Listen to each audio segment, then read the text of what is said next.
حضرت عمر بیٹھے تھے. ہمارے ہاں تو روز لوگ دلیلیں دیتے ہیں نا, کہتے ہیں حضرت صاحب آپ ٹھیک کہہ رہے ہیں پر اب کام نہیں چلتا, آپ ٹھیک کہتے ہیں پر گزارا نہیں ہوتا, اب آپ ٹھیک کہتے ہیں پر وہ دور اور تھا یہ دور اور ہے. تو میں نے کہا نہیں, آپ کو غلطی لگ گئی ہے, وہ بھی میرے نبی کا دور تھا یہ بھی میرے نبی کا دور ہے, جھنڈا حضور کا ہی چمک رہا ہے, آپ کو غلطی لگ گئی. اب لوگ دلائل دیتے ہیں. حضرت عمر گھر میں بیٹھے تھے تو ان کا بیٹا بھی ساتھ بیٹھا تھا, کسی مسئلے پر بات ہونے لگی. حضرت عمر نے اپنی بات کی مضبوطی میں نبی پاک علیہ السلام کا ایک فرمان سنایا. تو آپ کا صاحبزادہ کہنے لگا ابا جی وہ تو ٹھیک ہے, لیکن جب یہ لفظ اس کی زبان پہ تو حضرت عمر نے تلوار نکال لی. فرمایا اٹھ نکل میرے گھر سے, میں رسول اللہ کی بات کرتا ہوں تو اگر مگر کرتا ہے, میں حضور کا فرمان سنا رہا ہوں تو اگر مگر کرتا ہے, نکل جا, کوئی جگہ نہیں تیرے لیے, چل دوڑ جا.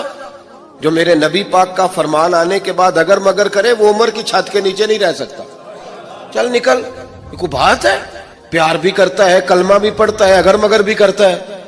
کہتا ہے نہیں جی ابھی انتظار کر رہا ہوں, دیکھ رہا ہوں, سوچ رہا ہوں. بھئی تو مسلمان ہے, اب تیرا کام ماننا ہے, تو نے عمل کرنا ہے, تو نے لے تو لا اللہ نہیں کرنا, تو نے بات مانی. حضرت عمر نے گھر سے نکال دیا. بچہ کئی دن منتیں کرتا رہا, کوئی نہیں چھٹی ملی گھر آنے کی, کوئی نہیں چھٹی ملی.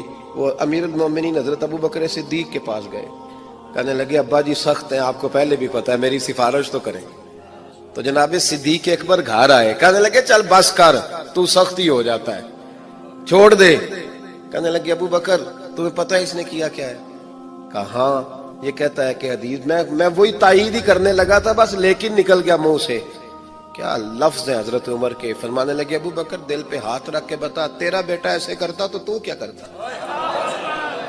جناب صدیق اکبر رو پڑے. فرمایا میرا امتحان نہ لے. ابو بکر رو پڑے, میرا امتحان نہ لے, مجھ سے نہ پوچھ کہ میرا بیٹا حضور کے مقابلے میں اگر مگر کرتا تو آپ کیا کرتے. تو جناب ابو بکر فرمانے لگے تو نے تو تلوار اٹھائی تھی نا, میں نے مار بھی دینی تھی, تو اٹھائی تھی. اگر مگر یہ غلام ہے, یہ نبی پاک کا غلام ہے, اس کو کہہ دیا جھوٹ حرام ہے تو کہتا میرا گزارا نہیں, اس کو کہا گیا یہ چیز غلط ہے تو کہتا کام نہیں چلتا. تو غلام ہے جس کو آپ نے غلام رکھا ہوا ہے, نوکر رکھا ہوا ہے. آپ اس کو کہیں جا 5 کلو چینی لے آ, وہ اگر آپ سے کہے نہیں 2.5 کلو منگا لو, مان لو گے بات؟ وہ کہے نہیں جی ابھی ٹائم نہیں, 5 کلو کیسے اٹھاؤں گا, بڑا مشکل کام ہے, 10 کلو سبزی بھی تو لانی ہے, تو مان لیتے ہو. اللہ رسول کو کہتے ہو آہستہ آہستہ نماز پڑھوں گا, آہستہ آہستہ نیک ہو جاؤں گا. امام احمد بن حنبل رحمت اللہ تعالی علیہ فرماتے ہیں مارکیٹ گیا, منڈی گیا, ایک غلام خرید کے لایا. گھر لا کے میں نے اس کو پوچھا تیرا نام کیا ہے؟ کہنے لگا حضور غلاموں کا نام نہیں ہوتا, آپ کسی اور کو بھی آواز دیں گے تو میں سمجھوں گا مجھے ہی بلا رہے ہیں. آپ نے فرمایا تو کھائے گا کیا؟ کہنے لگا حضور غلاموں کے نخرے نہیں ہوتے. امام صاحب فرماتے ہیں مجھے وجد ہو گیا اس کی باتوں سے, میرا وجود کے رونگٹے کھڑے ہو گئے. میں نے تیسرا سوال پوچھا, میں نے کہا تو یہ کمرے ہیں حجرے کوئی پسند کر لے, کہاں رہے گا؟ کہتے ہیں وہ رو پڑا, میرے پاس آ گیا. کہنے لگا حضور مجھے غلام ہی رہنے دیں, میری عادتیں نہ خراب کریں. حضور آپ جہاں آپ کا دل کرے نا اشارہ کر دینا, میں وہیں سو جاؤں گا. امام صاحب کہتے ہیں میں نے اسے کہا اٹھو یار.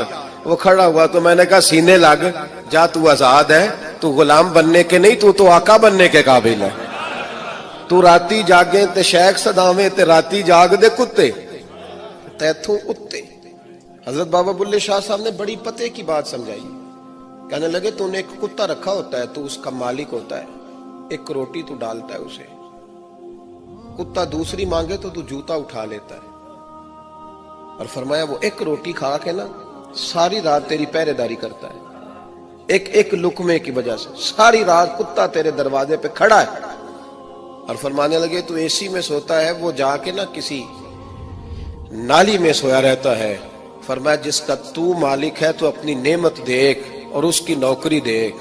اب یہ دیکھ جو تیرا مالک ہے اس کی نعمتیں کتنی ہیں اور تیری نوکری کتنی ہے, یہ ذرا غور کر. فرمانے لگے راتی جاگیں تے شیخ صداویں, راتی جاگ دے کتے تیتھوں اتے, مالک دا در مول نہیں چھڑ دے, پاویں مارو 100 جتے تیتھوں اتے, ایک برکی دا قدر پچھانن ਭਾਵੇਂ ਮਾਲਕ ਹੋਵਣ ਸੁੱਤੇ ਤੈਥੋਂ ਉੱਤੇ ਉੱਠ ਬੁੱਲਿਆ ਚੱਲ ਯਾਰ ਮਨਾ ਲੈ ਨਹੀਂ ਤੇ ਬਾਜ਼ੀ ਲੈ ਗਏ ਨਹੀਂ ਕੁੱਤੇ